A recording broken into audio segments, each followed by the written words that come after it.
nakikiusap kung pwede daw makuha na ng kamera. Yun pala mga kababayan, ang intensyon ni Inday para makalapit yung mga cameramen, magdadrama itong si Zuleika Lopez, yayakapin si Inday at mag-iiyak. Nung hindi pa niyayakap si Inday ni Yusek Torres, hindi man siya umiiyak po. Normal na normal. Sabi ng doktor, normal eh. Wala man silang na-detect na kondisyon, health condition mga kababayan. Nagpapagang mga balita at pagtalakay sa mga isyu na lipungan. Bulsa, opinyon, banat at paglalantad sa katotohanan. Bulsa, what you see is what you get. You decide. Normal, nang makalapit at nandiyan na yung camera, biglang yakap ni Zuleika Lopez kay Inday at nag-iiyak. Napakalinaw po. Camera ready, 1, 2, 3, lights, camera, action. Ayan ang sabi rito. Yun man talaga po ang nangyari.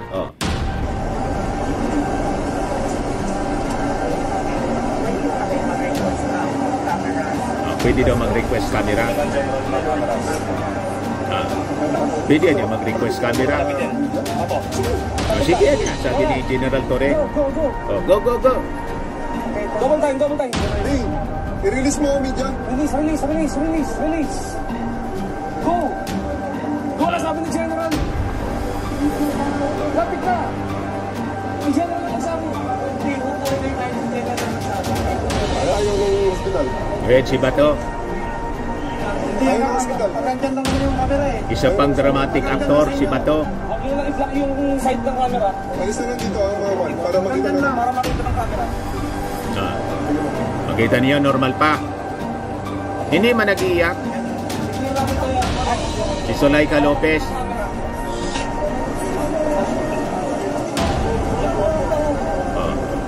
Nang makayakap, nag-iiyak na po siya.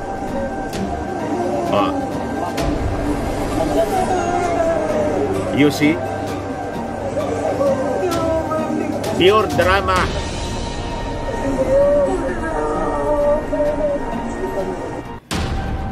Diba, mga kababayan? Pang-famas po. Naging dramatic actress si Zuleika Lopez. Ang director po, si Inday, yung vice presidente. Co-producer po, co-director and producer, si Bato. Nandun si Bato, bumisita. Ang hilig nila sa drama, mga kababayan. Ulitin natin na wala akong interruption. Hindi ako mag-interrupt. Itong ating programa, mga kababayan, atid sa inyo nitong ating mga sponsors. Firmax Firming and Lifting Cream. Pinapay po sa mga pulses in affected area. Mainam po ito sa mga pains at paninigas ng mga kaso-kasuan. Ito sa mukha naman yung application, anti-aging, Automax po siya. Ito ay Glow Zero, mga kababayan. Whitening po siya. Made in South Korea. Ito naman po, Nengxia Red Mix Fruit Drink. Gawa po siya sa goji berry. May anti-cancer properties po siya.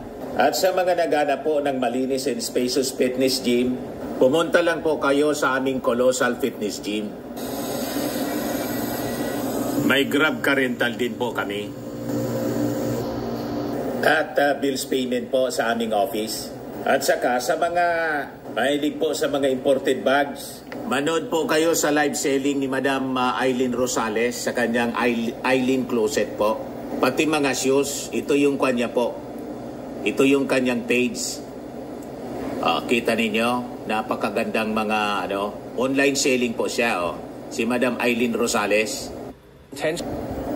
Cellphone number niya po, 773-798-7816. Call ko po sa inyo yung video bilang patunay na niloloko po nila tayo. Ayan ulitin natin, replay.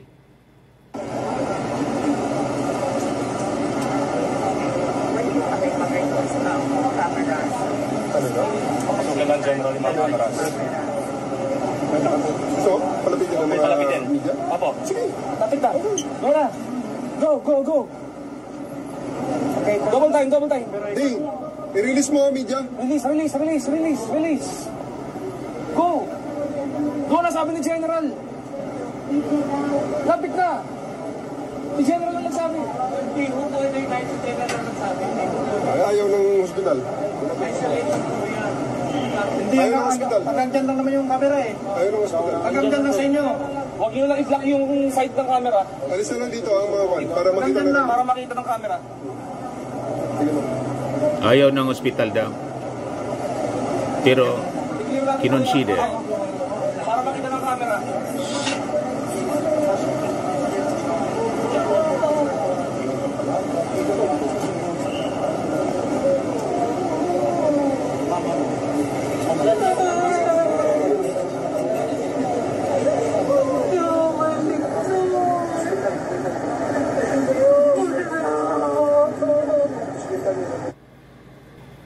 Di ba? Mga kababayan, malinaw na ginuguyo tayo, binobodol tayo ni Inday at saka ni Zuleika Lopez. Ang sabi ni ako wala akong alam personal nito. Ang nagkwento po si Montulfo, yung columnist na si Montulfo, kapatid ni Erwin Tulfo.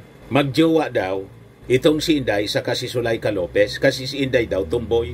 Ngayon, ang sabi ni Ramon Tulfo, bakit ayaw iwanan ni Vice President Sara Duterte ang kanyang Chief of Staff na si Zuleika Lopez sa Batasang Pambansa Detention Facility? Lopez has been placed under detention by the House of Representatives Squad Committee for supposedly lying under oath on how Sara spent her confidential fund, confidential and intelligence fund. Sara cares so much for Lopez, she has decided to stay with her at the House jail, leaving Congressmen puzzled. Gusto ba talaga ninyong malaman? Okay, ito ang sagot. Si Sara at Zuleika matagal nang magkasintahan. Di ba ninyo nalata? Sara is a dyke or lesbian, tomboy, or ECDC siya. Pwede siya sa lalaki at sa babae. Siya ay bisexual. Matagal nang alam ng mga taga Davao ang relasyon ni na Sara at Zuleika. Yan ang sabi ni Montulfo. Ako, wala man akong paki sa, wala man tayong nalalaman. Si Montulfo kasi, taga Davao.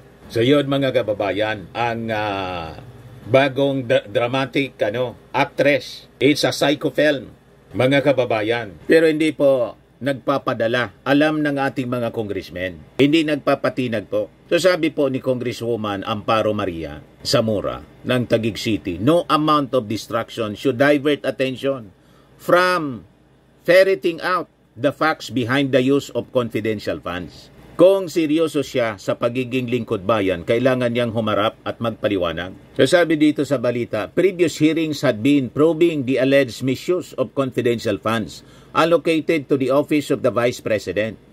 A House probe found out that the OBP in the Department of Education submitted about 4,500 of acknowledgement receipts to the Commission on Audit to explain how they used 612.5 million of confidential funds. Conggon also urged the public in the lower chamber to remain focused on the issue of the alleged misuse of confidential funds. Ang pundoan niya ng bayan ay para sa taong bayan, hindi para sa personal na interes. The people deserve transparency and accountability, not theatrics. Hindi po itong mga drama ni Inday, mga kababayan, na gusto niyang ibuli yung ating Congress and threatening to kill the President and si First Lady Lisa Marcos, pati si Martin Romualdez. Kasi pinapalabas niya, inaapi siya po. Walang nang-aapi sa kanya. Alam naman ninyo ang punot dulo nito, di ba? Sino ba ang nagsimula ng attacks, pang-aaway? Hindi nga nagsasalita. Hanggang ngayon wala pang sinasabi yung ating Pangulong Bongbong. Si First Lady Lisa Marcos, isang beses lang po na nagsalita. Si Martin Romualdez, the other week, nagsalita na lang siya kasi tinanong ng media. Sabi ni Martin, lumalabas niya, hindi alam ng mga tao ni Inday. Kung naawa siya sa kanyang mga officials, dapat na niya siya na ang mag-explika. O ito na po ang sumunod. Mga kababayan na pangyayari. Nagwala na si Inday, mga kababayan. Matapos na i-contempt ng Congress for being evasive, itong kanyang mga opisyal, lalo yung kanyang Chief of Staff na si Zuleika Lopez. Pero yung apat na mga opisyal ni Inday na may direktang kinalaman po na contempt at hindi ipinaghanap na ng mga pulis sa ngayon. Corner na po si Inday. Ang analysis nga po ng iba, baka bumaliktad si Zuleika, kaya binantayan na po ni ni Inday, sinamahan na hanggang bukas ang detention. Kasi bukas ipagpapatuloy yata yung investigation. Si Inday nagsabi until next year magdadala siya ng labada. Doon na siya titira sa Congress. Ito yung statement ni Bato sa interview ng mainstream media. Pakinggan po ninyo. Admission nito ni Bato na talagang hindi kaya emotionally ni Inday Sara. Kaya niya siya nagkaganon. So, by admission, this is, lalo pa na dapat manawagan na tayo kay Inday, mga kababayan, na mag-resign na lang po kasi unfit siya to hold public office. Mentally unfit. Yan pakinggan natin.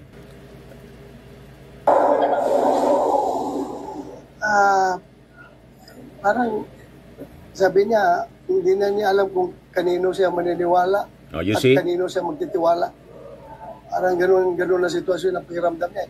Sabi ko, you are the second highest official of the land. You have to be strong for us. You have to be strong for us. Otherwise, kawawa ang Pilipinas pag ikaw ay bumigay. You see? Ibig sabihin, weak si Inday. Yung mga pinoproject nila na si Inday, ang mga Duterte, maisog, strong leader, hindi man po totoo. And in fact, pati yung kanyang mental capacity and emotional capacity niya, hindi siya pwede, mga kababayan, na maging leader ng ating bansa. Ito pa lang po, investigation pa lang ng confidential funds. Hindi niya kayang harapin, hindi niya may paliwanag, nagbi-meltdown na siya kaagad, displaying arrogance, recklessness, and mental instability. How much more kung siya na yung Pangulo? You see? With all the problems ng ating bansa in pressures, iba ka doon na siya matuluyan, mga kababayan, na mabaliw. Sa totoo lang, kailangan niya ng professional help. Tama yung ating mga congressmen. Maging si Senate President Chis Escudero, nag-react na po Yan sabi ni Chis Escudero. Chis to BP Sara allies, tell her to refrain from making harmful remarks. Ayan ba? Chis calls BP rant possibly criminal. So, iniimbestiga na siya ng PNP for possible criminal raps, mga kababayan. And this could be a case for impeachment, mga kababayan. Ayan ba? Finally, a ground for Sara impeachment. Sabi dito sa Inquirer. Yan sabi po ni ACT Party List Representative Franz Castro and Tingog Representative Jude Asidre. These actions the threats made by the Vice President against President Marcos, First Lady Lisa Marcos, and Speaker Martin Romualdez constitute a clear and present danger to the Republic, sabi po ni Asidre. They destabilize our democratic institutions and reflect a betrayal of the constitutional oath to uphold and protect the Constitution. Castro added, we challenge the House leadership to support impeachment efforts in light of these brazen maneuvers. The November 25 hearing of the Committee on Good Governance must proceed as scheduled to get the bottom of these allegations. Referring to the House panel investigating Duterte's use of confidential funds as Vice President and one-time Education Secretary. In interviews with the Inquirer on Saturday, kahapon po, some political and legal experts also shared their thoughts on the possible implications of Duterte's flare-up. Yung statement niya about the assassination of the President could be seen or argued as a betrayal of public trust in a violation of their oath to fulfill the Constitution. As the Philippine National Police itself said, this was an active threat to the President's life. Sabi po ni Attorney Michael Yusinko of the Ateneo School of Government, that is a criminal act and the Vice President is not immune from suit, sabi ni Yusinko. Isa po siyang constitutionalist and policy consultant. But Yusinko also wondered why Duterte had yet to be charged criminally over what he called a pattern of misuse of the confidential funds as revealed in the congressional hearings. Ayun nga po na mali na paggamit ng confidential funds, impeachable offense yun. At pwede pa nga siyang makasuhan ng plunder, mga kababayan, sabi ni Congressman Joel Chua. Kaya lang siyempre, tinatapos pa ng Congress ng Committee on Blue Ribbon Committee ng Congress yung kanilang investigasyon. So, kailangan po, hindi dapat madaliin siya. Kaya tuloy-tuloy po ang hearing. Kahit pa magwala si Inday, hindi po patitinag yung ating mga congressmen. Kaya mabuhay po kayo, Congress of the People. So sabi po ni Yusenko, he recalled that some House members themselves had said these findings could be the basis for charging Duterte with plunder. So why will you go through a process of impeachment? That's very difficult, Anya, to pursue. Very political, very partisan. It will take a lot of time. And the end result is you will just remove her from office. There is no criminal liability attached to that. No administrative liability attached to that, sabi ni Yusenko. Para naman po kay Jane Encinas Franco, professor in political scientist sa University of the Philippines, sabi niya there should be an investigation into her statement but not to the extent of impeachment. Normally, Anya, impeachment is both a legal and technical process but it is also a political one, sabi po niya. Though they, referring to Marcos allies, have the numbers, though they have the support, I think that's something that's not far out right now. Kasi po, yung trial po ng impeachment, ang impeachment nag-originate sa Congress. So, pwede niyang impeach sa Congress. Pero yung trial sa Senado po, marami pang mga budol doon. Marami pang mga kaalyado. Ang mga Duterte, si Inday, sa Senado. Yun ang minimin ng ating mga analyst. Plus, to my mind, impeachment Anya, might instead make her even more popular. Her actions, statements, they are very Duterte-esque, Anya, and brings her closer to the core of her father supporters. She noted, referring to the foul-mouthed leadership style of the Vice President's father, former President Rodrigo Duterte. These kinds of threats, Anya, to violence is something Duterte supporters like and would make them rally behind her even more since her political base is borrowed from her father. Pero yung mga nanawagan po kahapon ng people power, as usual po, nilangaw. Sila man lang po nandun. Yan po, kinover ng SMNI. Yan lang po ang tao. Walang iwanan. Inday, Sara. Yan lang ang mga tao po. Sino na to? Si Maloti Kia. Yun ang nagsasalita. Wala man pong maniwala. You see? Kasi kitang-kita na po ang manifestations ng mental condition po ni Inday. Kakaiba na po. Sa malamang, yung 32 million niya po, baka hindi na mag 1 million. Yung bumoto sa kanya, baka 500,000 na lang ang naniniwala sa kanila. Para naman po kay Chel Duke, human rights lawyer and chair ng Free Legal Assistance Group, tinitimbang din niya ang sitwasyon. As we all know, Anya, impeachment is really a political process. When we speak of the House of Representatives, I don't think there will be much issue as far as getting the Vice President impeached. What is crucial, Anya, when it gets to the Senate. Tama po si Chel kasi marami pang kaalyado sa Senado. Si Inday Sara po. Gusto nga pong ibalik, i-restore yung original budget na 2.2 billion.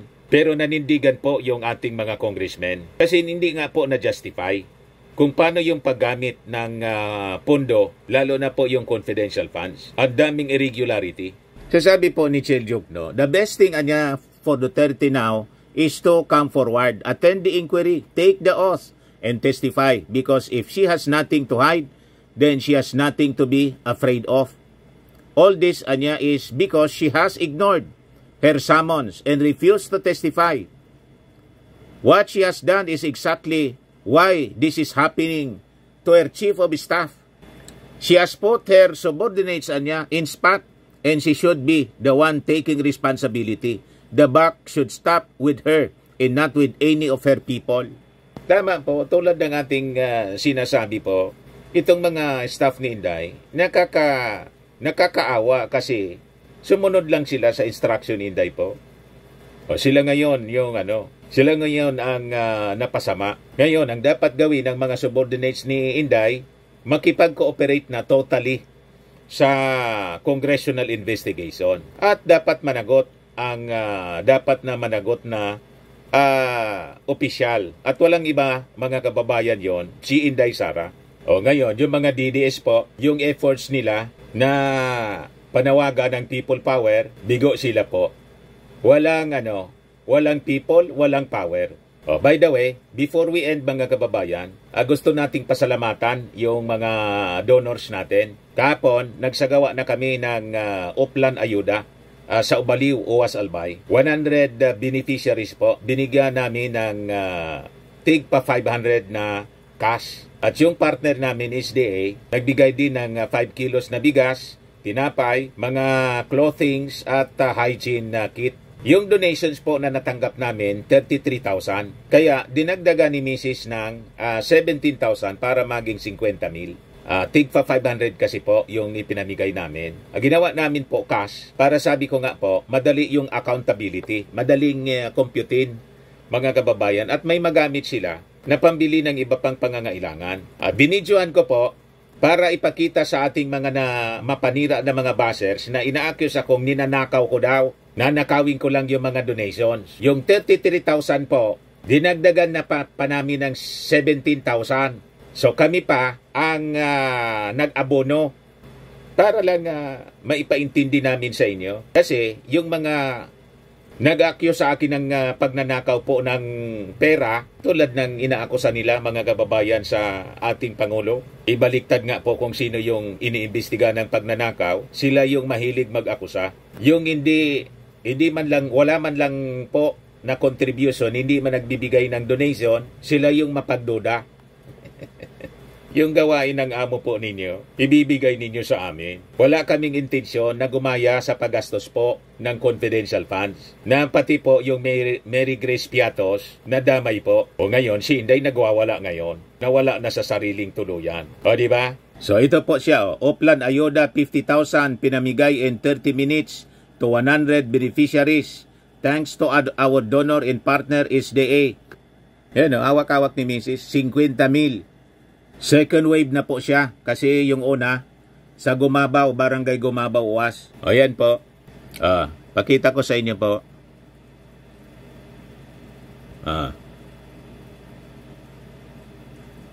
Yan yung documentation namin. Mga binigyan. O i-replay ko po sa inyo yung video, yung coverage namin. Coverage ko po.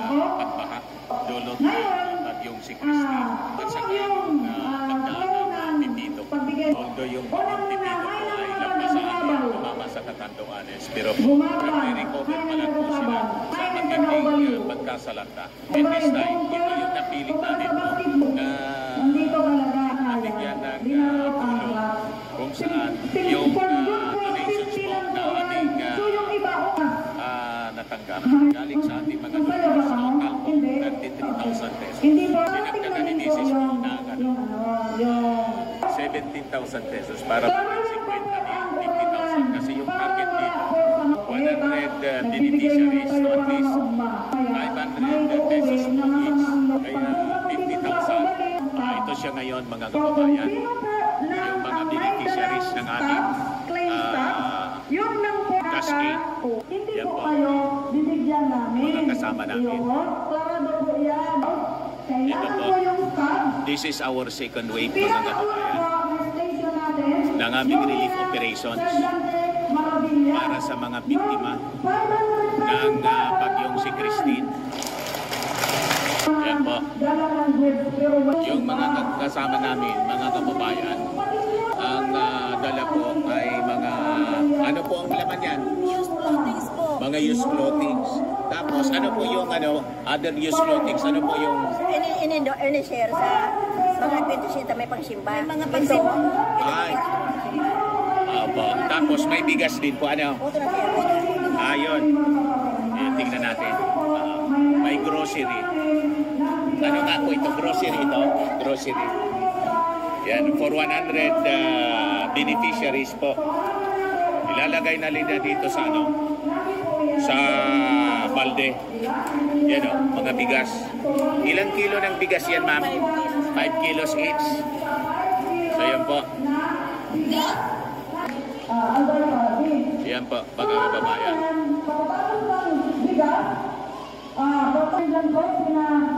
I-document natin yung distribution namin ng pera para alam po ninyo. Ano pa po, Mrs. May hygiene kit pa. Tapos may mga hygiene kit pa po for 100 recipients, beneficiaries po, mga kababayan. Tapos may may gardenia bread pa pala, mga kababayan. Kasama namin dito sa relief operation yung 70 Adventist Church. Kasama kasi namin dito yung aking dating kasama sa mainstream media, si Madig Rose Ulante, reporter ng reporter ng Manila Standard. Bakso, detergent bar, soft drink, muna, mga at kababayan. yung pamasahe, 500 pesos. So ano na po? Andong 50, andong pa sa kabila, nagtanong sa akin, ubaliw ko lang giba do? Naku patay, layo na yung ubaliw ko lang gi. Sige na po, isa-isa na. Wait lang na po, nanay. Mga kababayan. Ayan si Mrs. Ipakita mo nga yung pera muna, 50,000 siya. Yan, mga kababayan.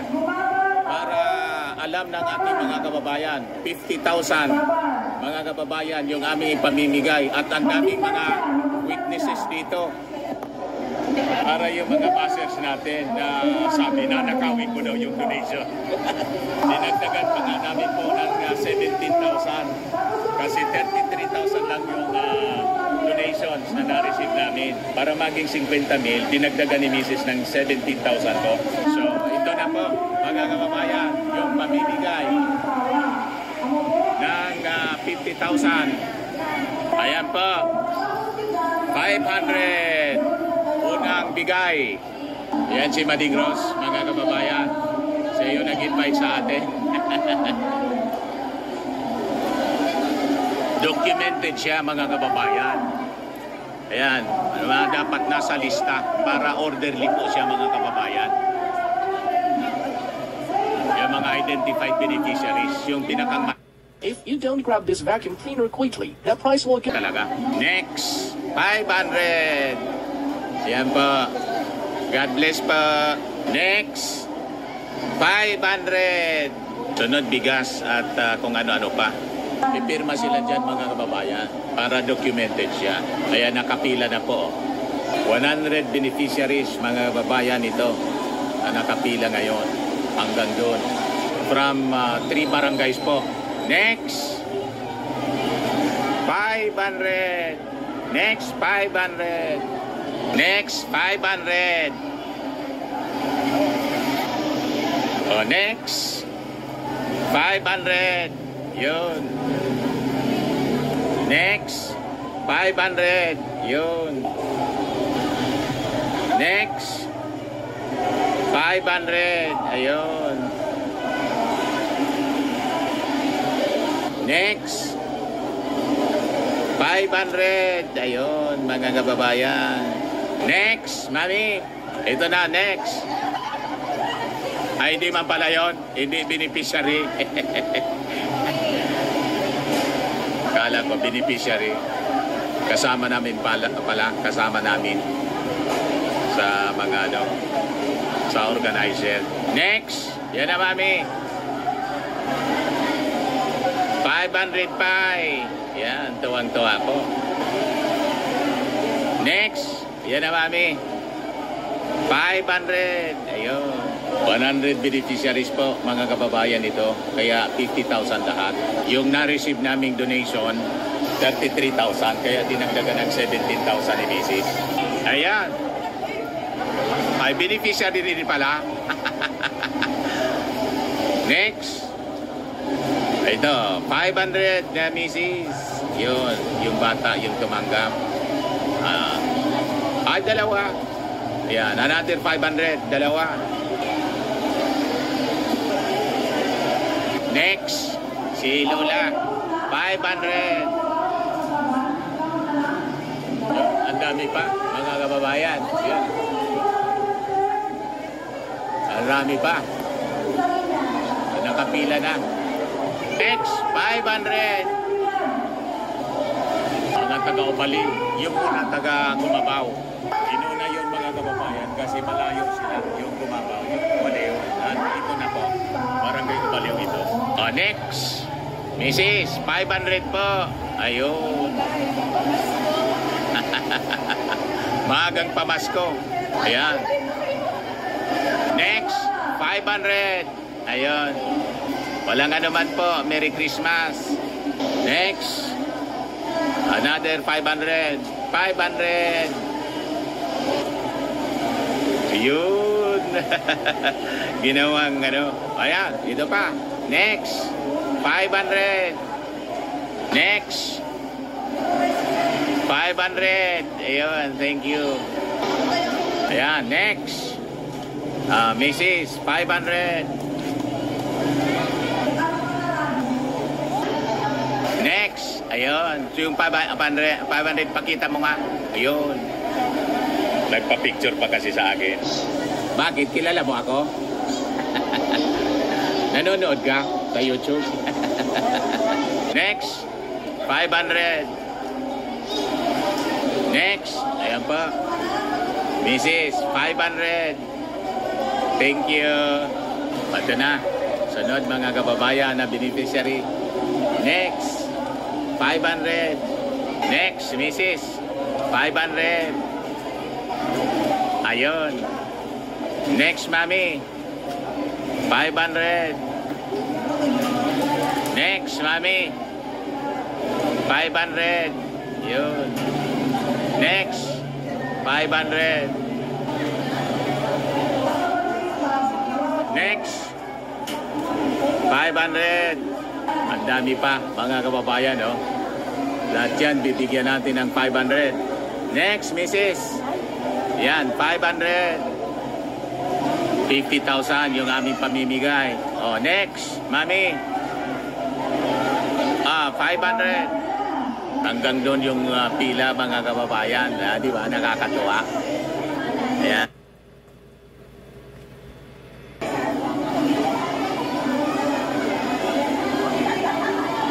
Next. 500. Thank you po. Sige. Next, si Pai. 500, Pai. Thank you so much. Okay na. Next. 500. Ayun. Next. Another 500. Next. Another 500. Ayun. Sige. Next. Another 500. Next, another 500. Ito pa, another 500. Next. Yun. Marami pa, mga kababayan. Tingnan nga natin kung marami pa. Marami pa. Yan, sakto yan. Another 500. Thank you po. Yan, ito pa, may anak. Another 500. Next. Yan, another 500. Sa kanila, bigas nakalagay sa balde. Mga used clothing, tinapay, at iba pa. Next, may batang kasama. 500. Next, another 500. Yan, si nanay. Next, beneficiary. Lalaki pala. 500. 500. Next. 500.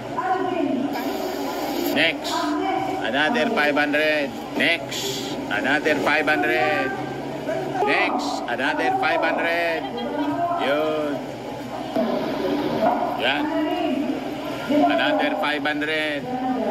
Next. Another 500. Next. Another 500. Yun. Next. Another 500. At bigas. Clothing. Next. Another 500. 500 pa. Salamat daw. Next. Another 500. Next. Another 500. Kunti na lang. Paubos na. Next. Another 500.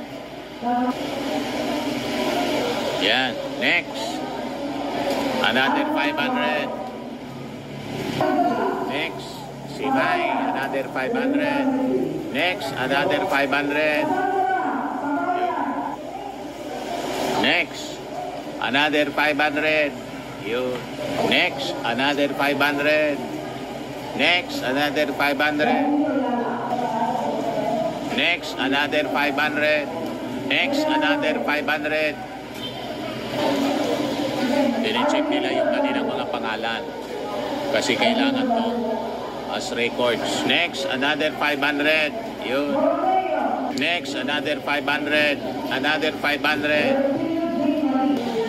Paubos na, mga kababayan. Paubos na rin yung 500. Next, another 500. Next, another 500. Parte ito ng documentation natin, mga kababayan. Para lahat ng pera, yan, 500, lahat ng pera, documented po yung ating distribution para walang duda. Sa bagay, yung nagdududa man sa akin po, yung hindi pa nagbibigay. Yung walang naitulong. Next, another 500. Yung mga buzzers ko man lang po ang nagsasabi ng masama. Yan, another 500. Wala mang naitulong. Another 500. Another 500. Ayan, sa pasalamat sila. So ganon, yung hindi nakakatulong, sila yung mareklamo. Another 500. Yun. Ano yan? Another 500. Another 500. Yan o. Ayan, another 500. Ayan pa, nagsiksika na. Another 500. Ayan, sunod-sunod na po kasi mabilis na. Ayan, another 500. Sige po. Another 500. Pinasiguro na. Another 500. Ito pa, another 500. Ito, another 500. Paubos na, mga kababayan. Next, another 500. Konti na lang yung hawak ni Mrs. Ay, ilan na lang yan? Konti na lang. 10 people na lang, mga kababayan. Ito na. Last 10,000. 9,000 na lang po. Ito na. Yung papalapit na sila. Paubos na. Next. Another 500. Sige po. Ito na. Next. Next. Another 500. Another 500. Another 500. Sunod-sunod na po. Ito pa. Another 500. Ito pa pala. Another 500. Ito. Another 500. Another 500. Another 500. Ayun. Ayan, ubos na. Ubos na, mami. Ubos na. Ano masasabi po ninyo? Marami po ang salamat. Ayun. Taga saan kayo? Baliw. Kumusta naman? Ano nangyari doon sa bahay ninyo? Kumusta? Pinasok lang po kami ng tubig. Pinasok kayo ng tubig. Ano gagawin mo dyan sa 500 na yan? Ay, marami pong maano nito, mabibili. Ayan. Araw-araw. Ayan, maraming... Anong pangalan ninyo po? Emily Maria Rayala. Sige po. Maraming salamat po. God bless you po. Si Maning Ross, puna natin ng pasasalamat. Ayan. Sige po. Salamat Sir Dante sa mga sponsors, sa mga donors po. Lalo na po sa mga sponsors mo na nakapag-inulong kayo na 50,000. 50,000. And I feel, dinagdagan nyo pa eh. Opo. May 50 kasi may mga instant kayong Opo. binigay. So maraming salamat sa inyo ni Mading Bel. God bless you. Sa mga paragangol po ni Mading Dante. Magtiwala lang po kamo. Mading Bel, salamat. Marigang Bigdi. Thank you. And sana sa mga susunod ka pang outreach. Sige pa. Walang naman. Magdadagdag si Mrs. ng 500. Bali 51. 51,000 yung pinamigay namin, mga kababayan. Sige, walang anuman. Anong masasabi po ninyo? Anong masasabi po ninyo? O, salamat. So that ends, mga kababayan, yung ating pauwi na rin sila, ating relief operation. Pauwi na rin po. Nandun ako, ha? Ayan. Ma'am, maraming salamat po. Sige po. Yung mga kasama natin. Ayan. Para may pera lagi. Ayan po, mga kababayan. Mga kasama natin. Ito si Kapitan. Hinga natin ang mensahe si Kapitan. Kapitan ng Obaliw. Ano po pangalan niyo, Kap? Bart Bumba. Ayan. So ano po yung masasabi ninyo with the Salamat relief? po sa Seventh-day Adventist Apa. sa pagdigdinindo sa muya. Apa. Papasalamat man ako sa mga sa Indo, kabos, tapos sa mga natawanan sa pangangaipon ninda, sa mga hinagihan kan bagyo, dasinda sa mga primerong na distroso. Talagang aram ko man din sa barangay ko na dahil ka muna sala. Apa. Duman sa lugar na talagang inabutan nindo kan ayuda. Apa. Ali sa buot nindo, ali sa puso nindo. Salamat po, Kap. So that ends, mga kababayan, yung ating relief operations. At pag may dumating pa, may tumawag sa akin kanina, next week daw, magbibigay siya, papadala siya kay Mrs. sa Western Union ng cash donation. Hindi ko pa alam, mga kababayan, kung magkano yung ipapadala. Iipunin namin muli at mag-identify naman po kami ng mga barangay na affected po ng mga nakaraang bagyo. Yung mga na-destroy po ng baha ng Christine at Pepito. So that ends our coverage. Ako po si Dante Maravillas. Bye-bye po. God bless.